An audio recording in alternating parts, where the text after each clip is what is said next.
Hey, Logan, it's Mark. Hey. How exciting is it I know you had your first fights here, but as your career has progressed, how exciting is it now to have more and more important fights in your home state? Yeah, I think it's a special opportunity. At first, when I first started coming back home for fights, it was maybe a little more pressure, things like that. But now, if you look at fighting at the highest stage, how many guys get to fight in their home state, in their hometown, things like that. So it's a good opportunity, and I'm excited to go out there and put on a show for the fans on Friday. Could you ever have imagined traveling the world with this new profession you've picked? Yeah, starting out, I first really started doing MMA. I was an 8th grader, freshman, just playing around, Brock Lesnar being from my hometown, to fighting on the world stage, winning a belt, and, getting to travel all over the world. Like you said, I don't know if I could have imagined that as a young kid, but when I was older, maybe 21, 22, got done with college, I knew that I had the skills to go and be the best at this sport.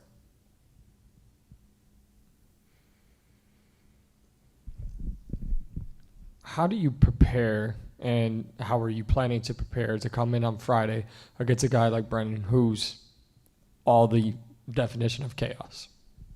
Yeah, you have to know what you're going in against, and he's an athletic, explosive guy. He's going to bring the fight every single time. But I know where I'm good at. I'm good at my scrambles. I'm good at pushing the pace. And I really always find a way, from wrestling to now, as I'm a competitor.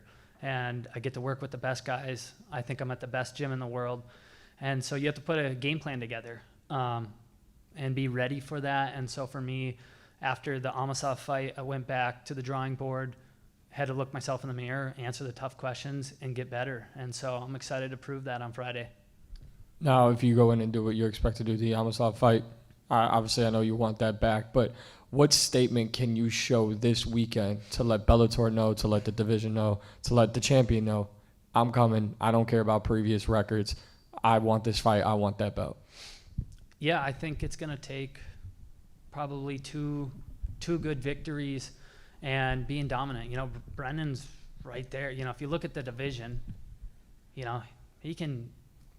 can all beat each other, but he's a problem for a lot of guys. And so I think a lot of people know that. And I didn't want to sit on the shelf and not fight and wait and wait and wait. I wanted to get in there and fight, and he's one of the best guys in the world. So to go in there and put a dominant performance on and finish a guy like that, that's a big statement. Right over here, Logan. Also on the card, we have your Killcliff teammate and fellow Golden Gopher wrestling alum, Michael Blockus, making his professional fighting debut to kick off the show. What can you tell me about him? Are you expecting a victory and big things from him moving forward?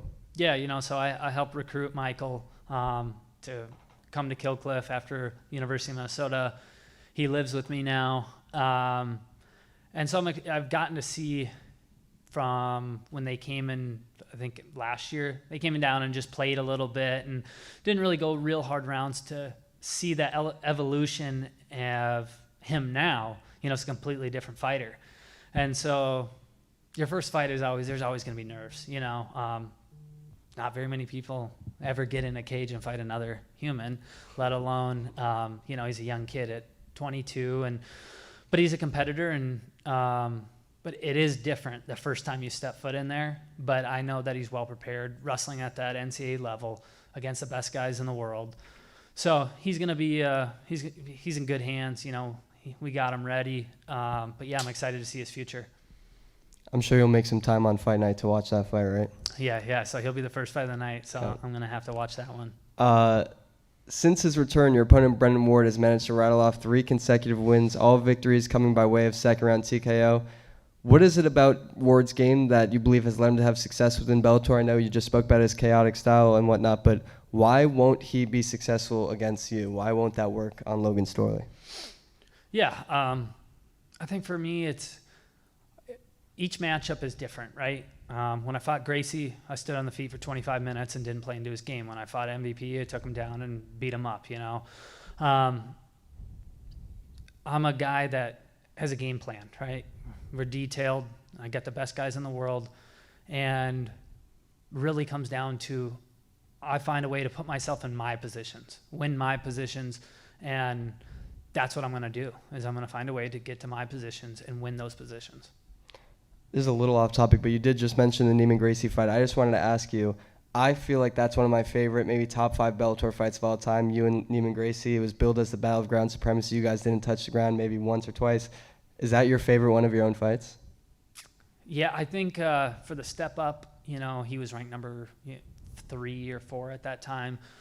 And yeah, it was just a lot of fun. It was a lot of fun to go out there and just really prove everyone wrong, you know, because a lot of people were saying stuff before that fight that it was all wrestling. And I didn't have what it take to get to the next level. And so that was a fight where I just got to prove everyone wrong, got to let it all hang out, you know, get in a absolute battle for 25 minutes. And so that was a lot of fun. Yeah, that was a lot of fun. Last one. I promise this is the last time I'm going to mention Mount Rushmore. I've done it a couple of times so far, but we are in South Dakota. I was wondering if you could tell me your Mount Rushmore of athletes from this great state of South Dakota, starting with yourself, hopefully. Putting me on the spot. Well, you got Randy Lewis is an Olympic champ. Mike Miller, the NBA. Yep.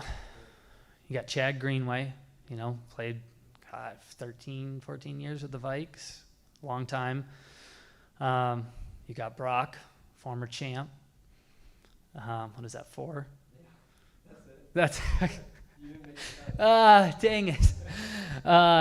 No, I think, you know, we've had 6 Olympic champs in wrestling from the state of South Dakota. We've had a lot of success in wrestling when it comes to, you know, Lincoln McRae, but guys like that. And then now, if you just take a look at Sioux Falls, you know, the Little League team right now. You know, 2 years ago, they got 4th place, I think. Right now, they're in the championship of the Midwest. You look at the facilities around here, youth sports are getting better. Sports are getting better in Sioux Falls. We're getting more competitive. The state of South Dakota is getting more competitive. SDSU. So I think the state of South Dakota as a whole, you know, is starting to figure out that, man, we can compete with anybody in the world. And we're not just worried about beating Minnesota or Iowa anymore. We want to beat everybody.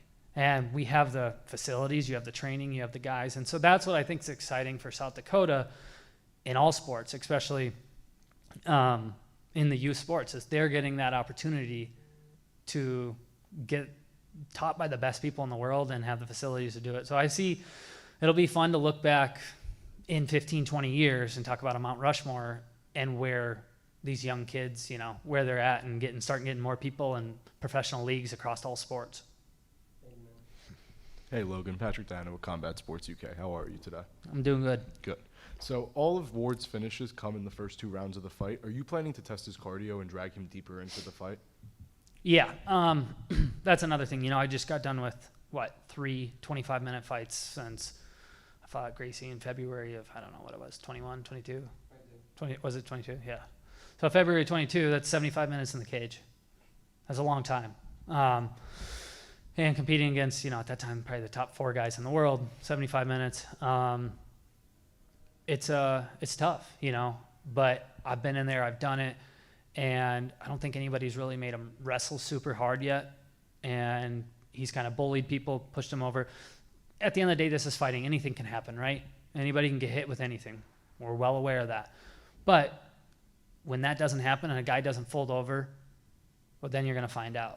You're going to find out who can push harder, who can continue to transition, get back on the feet. So that's where what I plan to do is I'm going to bring the fight to him. I'm going to push forward. I know he's going to be ready to throw down, and we're going to find out who can push harder for longer.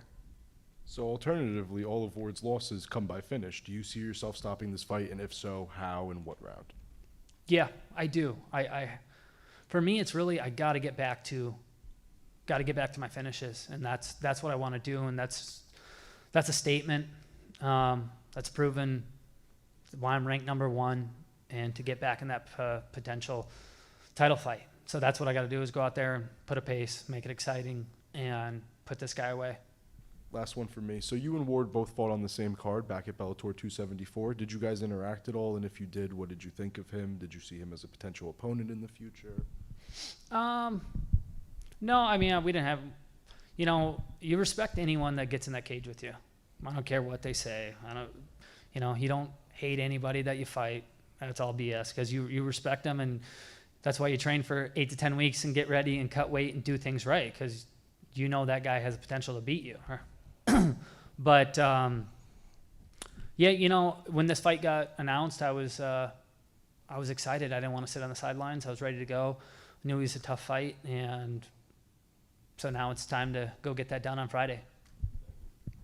What's up, Logan? Dylan Napoleon here, New England MMA. What's it mean to you to be here in Sioux Falls? This is the second time you fought here, right, with Bellator? Or a couple... Third time. Third time. And, basically, what's it like for you? This is a big-time moment, headline in the card. I'm sure you're going to have a lot of support out there. Yeah, it's always it's nice to get to come back and put on a show for the people who have supported you.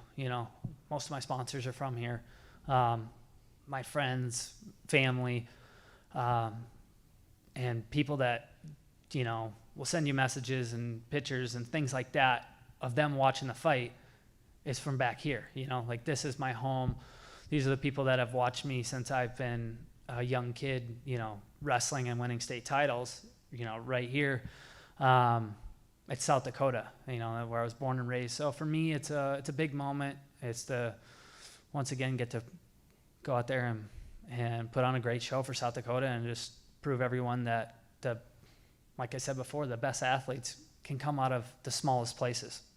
Cool. Thank you.